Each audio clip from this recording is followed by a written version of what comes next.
contra a administração pública ocupam posição de grande importância no direito penal, porque envolvem a proteção do funcionamento do Estado, da moralidade administrativa e da confiança da sociedade nas instituições públicas.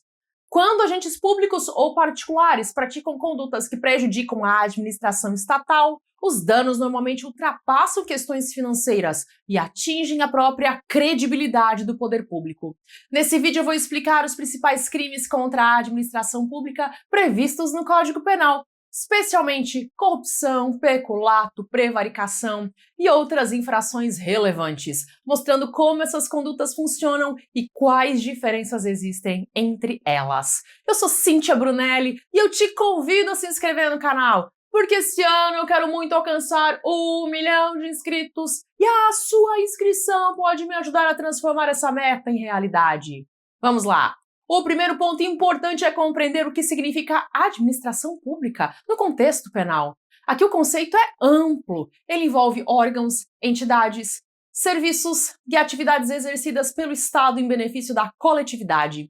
O direito penal busca proteger legalidade, eficiência, honestidade e regularidade da atuação administrativa. Outro aspecto importante é que muitos desses crimes exigem qualidade especial do agente. Diversas infrações contra a administração pública somente podem ser praticadas por funcionário público. O conceito penal de funcionário público também é amplo. Ele não abrange apenas servidores concursados, servidores estatutários. Em determinadas situações pode incluir pessoas que exercem função pública temporária, cargos em comissão ou atividades vinculadas ao poder público. Imagine que Tício exerça a função pública temporária em órgão estatal e utilize essa posição para a prática de infração penal relacionada ao cargo. Dependendo do caso concreto, ele poderá responder como funcionário público para fins penais. O crime mais conhecido dentro desse grupo do vídeo de hoje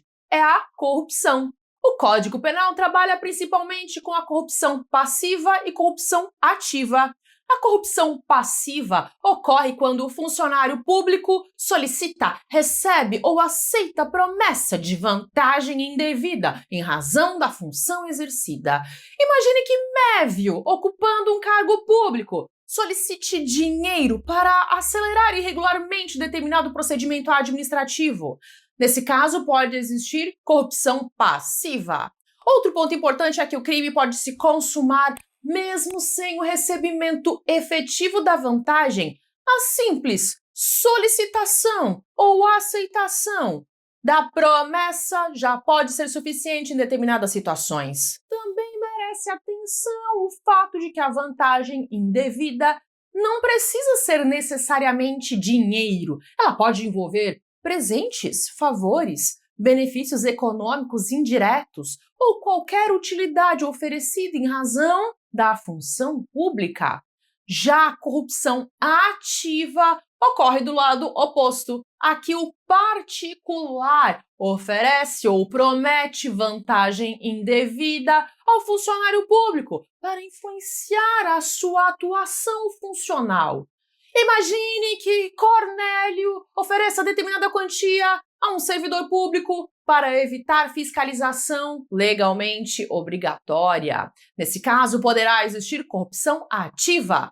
Outro aspecto importante é que corrupção ativa e passiva são crimes autônomos. Isso significa que uma pessoa pode responder por corrupção ativa, mesmo que o funcionário público recuse a vantagem oferecida.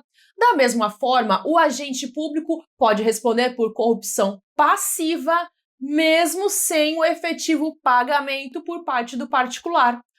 Outro crime extremamente relevante é o peculato. O peculato ocorre quando o funcionário público se apropria de dinheiro, bem ou valor relacionado ao cargo, ou desvia esses recursos em benefício próprio ou de terceiros, aproveitando-se da posse que ele tinha em razão do cargo. Imagine que Semprônio, responsável pela administração financeira de um órgão público, transfira recursos estatais para sua conta pessoal, Nesse caso, pode existir peculato. O peculato possui várias modalidades previstas na legislação. Uma delas é o peculato apropriação, em que o agente se comporta como se fosse proprietário do bem público.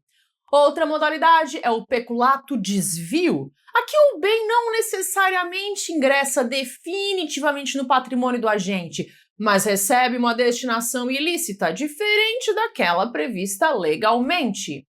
Também existe o peculato furto. Nessa hipótese, o funcionário público utiliza facilidades proporcionadas pelo cargo para subtrair patrimônio público, ainda que não possua posse direta do bem. Outro tema importante é o peculato culposo. Imagine que determinado servidor, por negligência grave, facilite a atuação criminosa de terceiros sobre o patrimônio público. Dependendo das circunstâncias previstas em lei, poderá surgir responsabilização culposa do servidor. Outro crime bastante conhecido é a prevaricação. A prevaricação ocorre quando o funcionário público retarda, deixa de praticar ou pratica ato de ofício contra a disposição legal para satisfazer um interesse ou um sentimento pessoal. Imagine que Tício, por uma amizade pessoal, deixe propositalmente de aplicar uma multa em um amigo, uma multa que seria obrigatória. Nesse caso, pode existir prevaricação. O elemento central desse crime está na motivação pessoal do agente público. A atuação deixa de seguir um interesse público e passa a atender conveniências particulares, emoções ou interesses subjetivos do funcionário. Outro ponto importante é que a prevaricação não exige necessariamente uma vantagem econômica. O interesse pessoal pode envolver amizade, vingança, favorecimento político, antipatia ou outros motivos particulares. Também merece destaque o crime de concussão. A concussão ocorre quando o funcionário público exige vantagem indevida em razão da função. A diferença principal em relação à corrupção passiva está justamente na ideia da exigência. Imagine que Mévio utilize a autoridade do cargo para pressionar determinada pessoa a entregar dinheiro para não fechar um estabelecimento. Nesse caso, pode existir concussão. Outro crime importante é a advocacia administrativa. Ela ocorre quando o funcionário público utiliza a influência do cargo para defender um interesse privado perante a própria administração pública, ferindo o princípio da imparcialidade. Imagine que Cornélio, servidor de determinado órgão, utilize sua posição funcional para agir em favor de um conhecido, dando um jeitinho de agilizar um procedimento administrativo, passando este à frente de outros processos na fila. Dependendo das circunstâncias, poderá surgir a advocacia administrativa. A diferença da advocacia administrativa para a prevaricação é que na prevaricação, o agente público age de forma irregular devido a um sentimento pessoal. Já na advocacia administrativa, o agente público atua como advogado de interesses privados, mesmo sem haver um sentimento pessoal, e ainda que o interesse seja legítimo. Outro tema relevante é a inserção de dados falsos em sistemas de informações. Com a digitalização crescente da administração pública, o direito penal passou a proteger também a integridade dos sistemas eletrônicos estatais. Imagine que alguém altere ilegalmente informações em um banco de dados governamental para beneficiar terceiros. O sistema penal reconhece a relevância dessas condutas justamente porque informações digitais possuem enorme impacto na atividade administrativa moderna. Também existe o crime de abandono de função.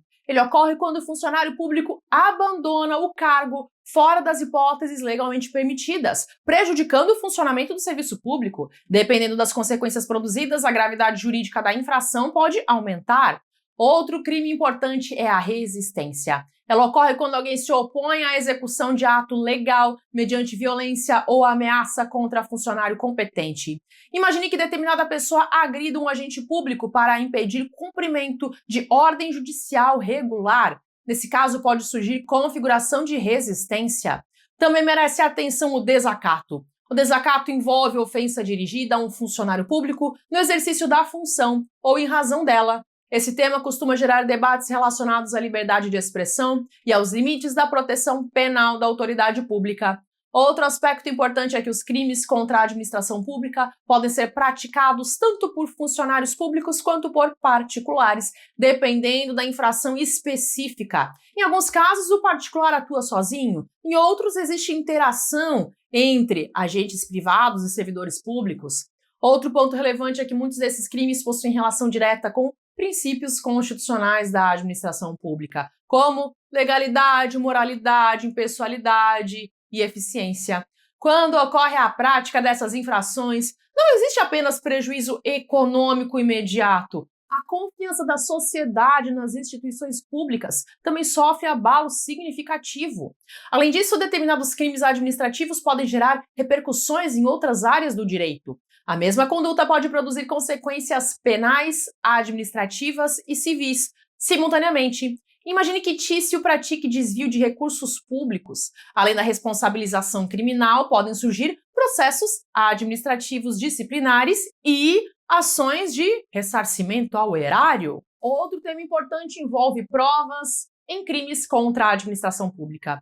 Muitas dessas infrações ocorrem de maneira dissimulada, com a utilização de mecanismos sofisticados de ocultação patrimonial, documentos falsos ou operações financeiras complexas. Por isso, investigações frequentemente utilizam perícias, análises bancárias, cooperação institucional e outros instrumentos especializados.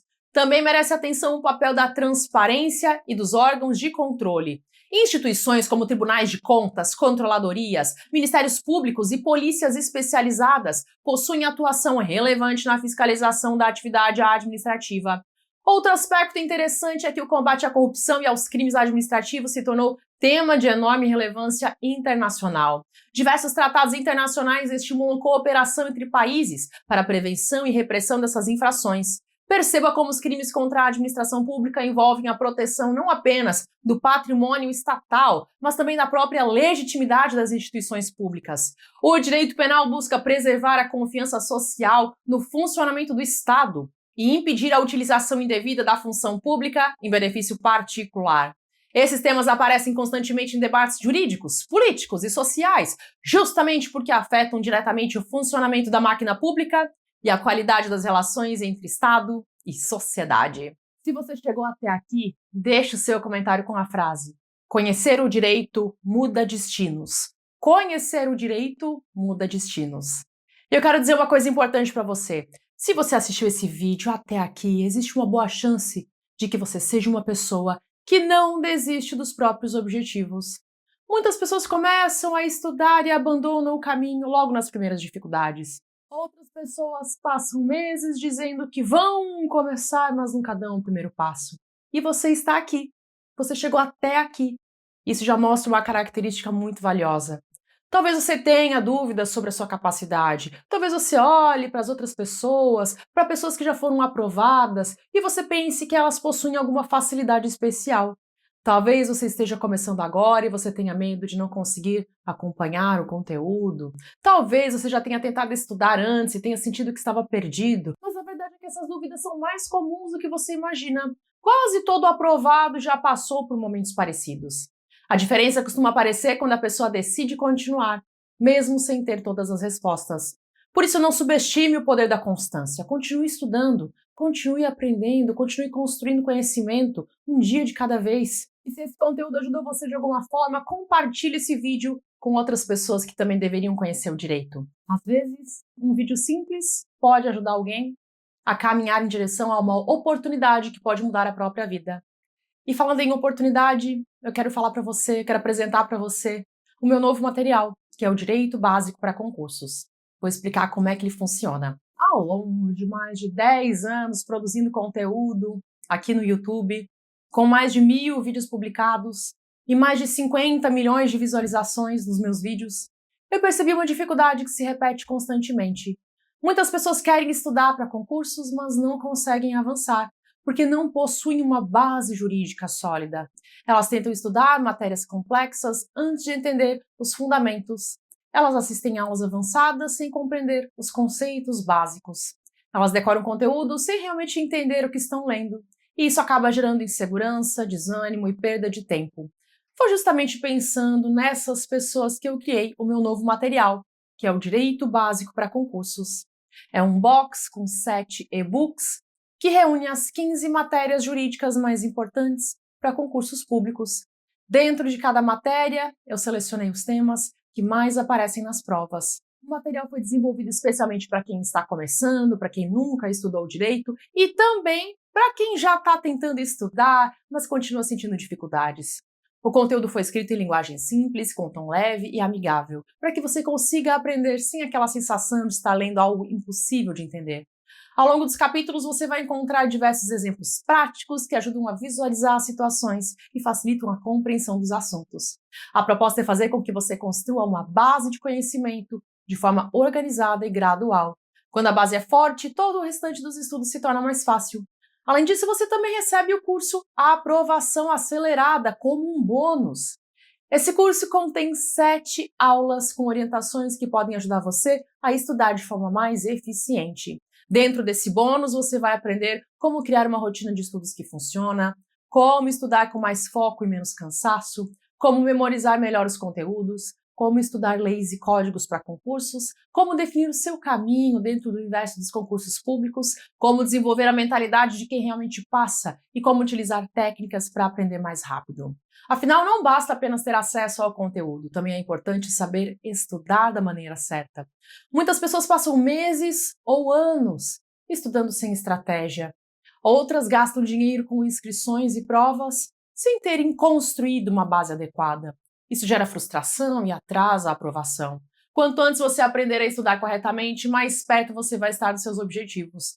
E para que você possa conhecer o material com tranquilidade, a sua compra conta com garantia de 7 dias. Você pode entrar, pode baixar os e-books, pode ler os materiais e decidir se ele é mesmo para você.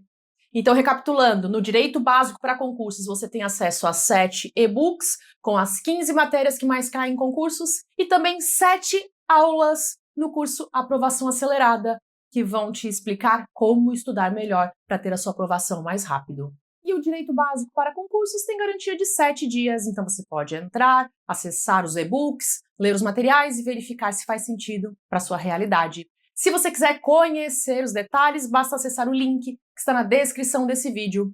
Mas eu também quero deixar uma coisa muito clara. Você não precisa se sentir pressionado. Eu não quero que você se sinta pressionado a comprar nada. Continue estudando de qualquer forma. Continue investindo no seu aprendizado. O Direito Básico para Concursos é a forma mais rápida de acessar esse conteúdo organizado e pensado especialmente para iniciantes. Mas você também pode continuar aprendendo através dos vídeos gratuitos que eu disponibilizo aqui no canal. Eu já gravei mais de 1000 vídeos gratuitos e organizei esse conteúdo em diversas playlists. Se você assistir alguns vídeos por dia, se você estudar um pouco todos os dias e mantiver a disciplina, em pouco tempo você vai perceber uma diferença muito grande no seu conhecimento. O mais importante é não abandonar o seu projeto. Continue caminhando, continue aprendendo, continue acreditando que é possível evoluir. Agora eu quero fazer um convite especial. Eu vou deixar aqui disponível uma lista de vídeos gratuitos para você clicar e aproveitar. Escolha pelo menos mais um vídeo e continue aprendendo hoje mesmo. O próximo vídeo pode esclarecer exatamente a dúvida que está impedindo você de avançar. Eu espero encontrar você ali. Até!